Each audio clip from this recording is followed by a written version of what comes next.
everybody. Brian Neubert here again from goldenblack.com, live here in the old home office. It is Thursday, May 28th.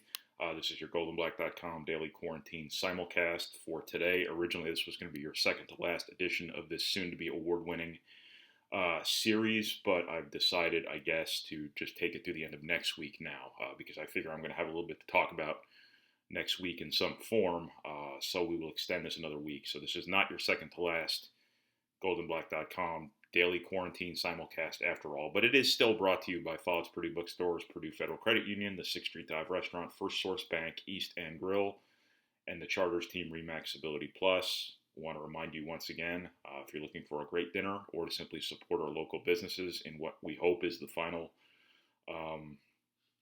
stretch of this very difficult time for all of us, please keep in mind the 6th Street Dive, the East End Grill, Arnie's, Bruno's, the Whitaker Inn, and Triple X. I'm sure they would all love to hear from you. Some of them are opening up for in-house seating.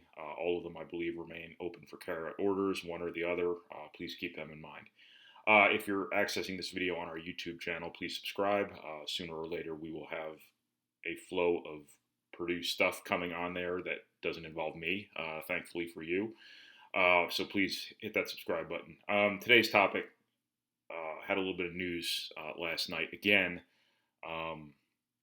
in that the NCAA has extended its recruiting dead period now through July. Previously, it was extended through June. I did a whole video on that. This one's a little bit different. There are a little bit different implications for this one. The June one was a big deal, huge deal. What July does, I'll start with football, is it eliminates another month for summer official visits. Thus, the clock maybe starts ticking on a couple of guys, or a lot of guys around the country who may be considering just saying the hell with it and committing somewhere. Guys who would like ideally to be able to take official visits before they do so. They are running out of opportunities to do that in the summer at least. And, you know, the NCAA is going to have to make some sort of concession here for the class of 2021 because they've not been able to make these summer visits. But what the NCAA cannot do is do anything about the dynamic at play where if you're a quarterback, you know, and most people are only taking one quarterback, you still have to worry about somebody else. You still have to worry about these recruiting classes filling up. So there is still that urgency on recruits' part on paper to get their spots locked up. What they do not have is the ability to visit those places right now this summer before making a commitment. When this will open up, obviously nobody knows. But I think the NCAA is going to have to do something. What they can do, I have no idea, because these kids still have to reserve their spots. These kids still have every reason in the world to commit early, even if the infrastructure is not in place to get all the necessary information, all the necessary experiences, whatever it may be. July being off the table, that's pretty much the extent of the impact on football recruiting, most likely. I mean, I think the camp season is just done. I don't know if it was ever on the table to push camps back to July. I have no idea if that was ever something that's even been discussed, but it is something that is a big deal for the football recruiting process. Something to keep in mind about this change is that you've gotten to the point now where this might not be entirely about the logistics of COVID and dealing with it. This might, too, be institutional in the sense that, look, colleges are about to get their athletes back on campus, by and large. Every school may be a little bit different, but I think for the most part, you're going to see a return to activity in June.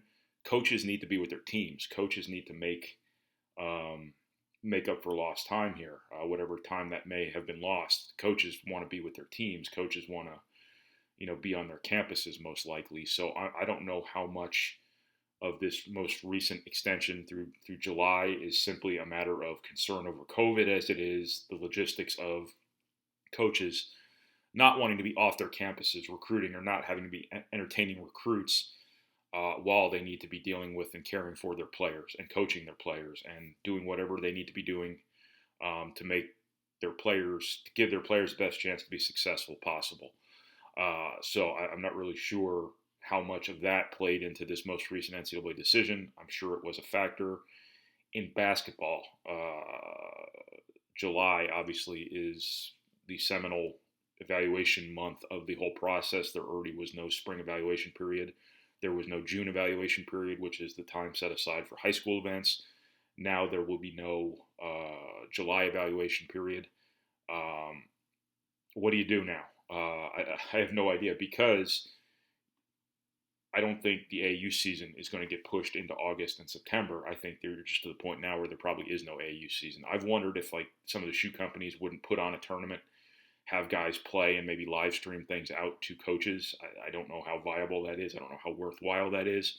But there is going to be no in-person evaluation period in July. That's a big, big deal, obviously. And there's no real workaround to that, because it's not like you can say, okay, coaches can go out in September.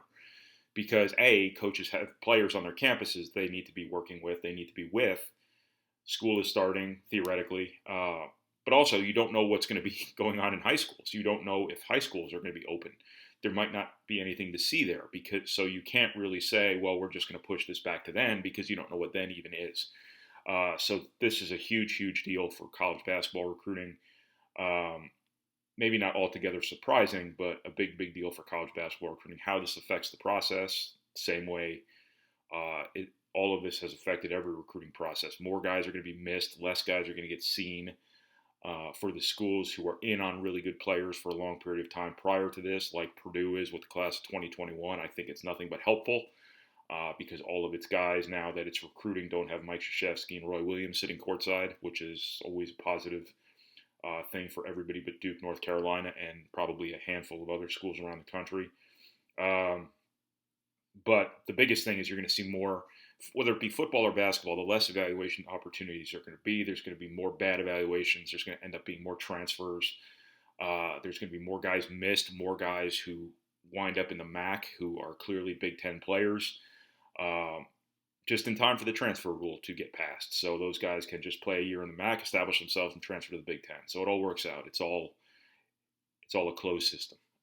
So that's kind of the nature of the recruiting dead period getting extended through July. Big, big deal in college basketball recruiting.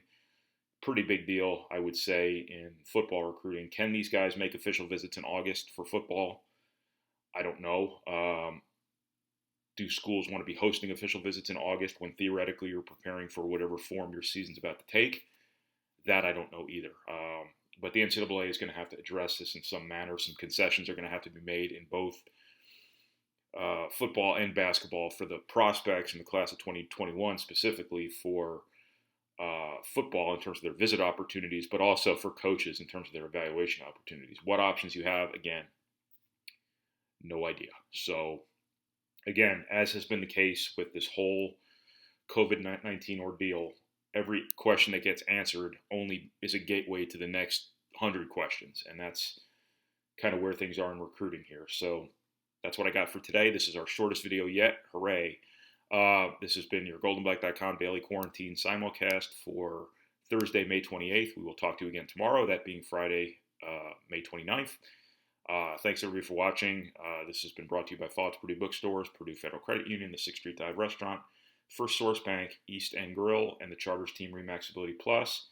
If you need dinner tonight, or you just want to do a solid for the local businesses, please keep in mind the 6th Street Dive, East End Grill, Arnie's, Bruno's, the Whitaker Inn, and Triple X. Thanks, everybody. Talk to you tomorrow.